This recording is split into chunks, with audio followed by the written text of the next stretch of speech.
Fala galerinha, tudo bem com vocês? Então, gente, vamos lá, vamos para a correção dos exercícios do dia 29 de maio, né?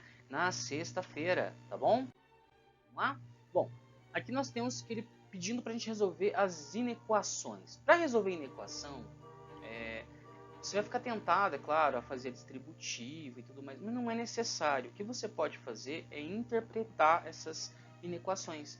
Vamos lá, eu vou interpretar a primeira inequação e eu vou falar para vocês que a forma de interpretar é a mesma para todas, tá bom? Então vamos pegar lá os dois elementos. Eu tenho aqui o primeiro elemento, então eu vou fazer assim, o primeiro elemento, vou deixar em amarelinho, e o segundo elemento vou deixar em verdinho, tá? Os dois têm que ser maior do que zero. Gente, numa multiplicação, eu preciso fazer com que o resultado seja maior do que zero, ou seja, que ele seja positivo. Para ser positivo, né, você vai ter que lembrar lá, eu tenho regrinha de sinais. Eu sei que o primeiro elemento ele vai ter que ser ou positivo ou negativo. Né? Ele tem duas opções para ser. Se o meu x, por exemplo, ele for negativo, bom, vai ficar negativo e o 2 ele é negativo, vai ficar um valor muito negativo. Se ele for 1, por exemplo, vai ficar negativo de qualquer jeito. Então eu tenho que tomar cuidado até quando ele for positivo. Então assim, eu tenho que pensar assim. Além disso, eu vou ter que pensar na regrinha de sinais. Se eu tiver lá mais com mais, o resultado é mais, ou seja, é maior que zero. Mais com menos, o resultado é negativo, menor do que zero. Menos com mais, o resultado é menos, ou seja, menor do que zero. E menos com menos, o resultado é mais, maior do que zero. Então, eu tenho duas opções. Ou os dois são positivos, ou os dois são negativos. Para que isso aqui seja funcional, para que eu possa ter o resultado maior do que zero. Tá bom? Beleza. Até aí, tá fácil. A gente já conseguiu pensar numa forma de chegar numa solução. Como é que eu faço isso agora?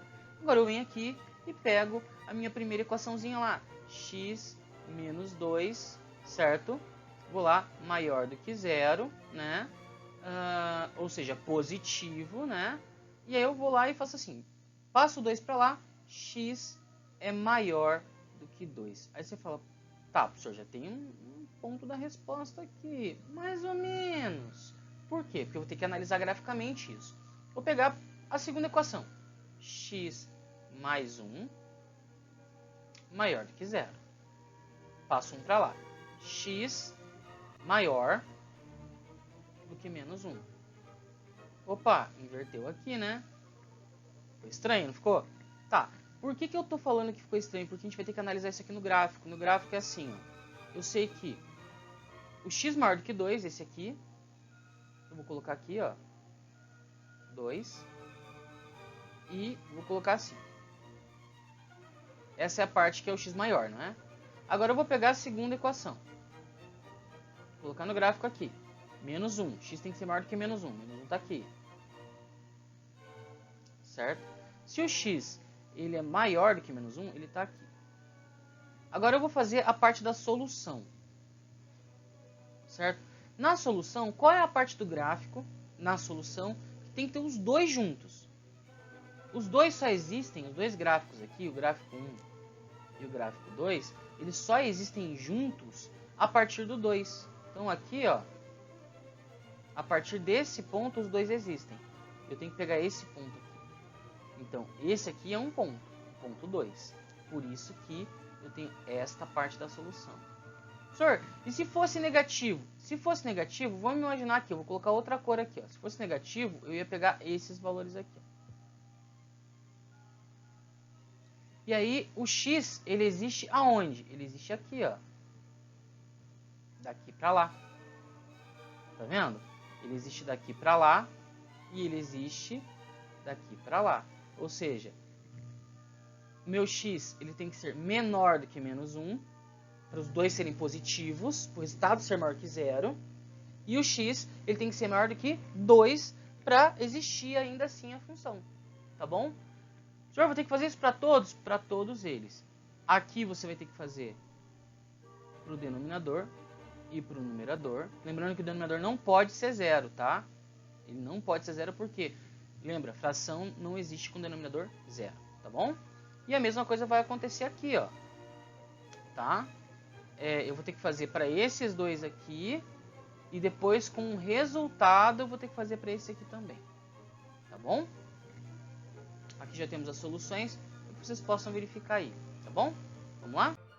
Galerinha, hoje a gente vai falar sobre 4 tópicos importantes, tá? São tópicos que vão levar ao nosso próximo passo, que é a parte de função quadrática. O que é uma função quadrática, como ela funciona, quais são as limitações dela, tá? A gente vai ter que primeiro entender a definição, a aplicação, a determinação do valor de uma função quadrática e as raízes de uma função quadrática. Vamos lá? Primeiro, por definição, uma função quadrática ela tem ax² mais bx mais c, sendo que o a ele tem que ser diferente de zero, ele tem que existir sim, tá bom? Ou seja, a gente já sabe aí como é que é, né? Lembra muito Bhaskara, né? Para existir, como é que eu faço, como é que eu não faço. Então, olha só, isso, o que são funções quadráticas? Vamos lá, são funções quadráticas, são exemplos de funções quadráticas, todas as funções de a até e, ó. Ah, professor, mas aqui no e, por exemplo, só tem o a, não tem o b e nem o c. Não tem problema, o a tem que existir, o b não é necessário e o c também não é necessário. Eles podem existir, mas se não existir também não é o fim do mundo, tá bom? Agora, não são funções quadráticas. Olha lá, na letra A eu não tenho o elemento A, o primeiro elemento que está elevado, está com x², está só o x ali, tá? E na letra B eu não tenho ninguém no numerador que tenha x². Professor, mas tem no denominador. Não me importa, tem que ter no numerador, tá bom? O numerador é o que importa. Perfeito?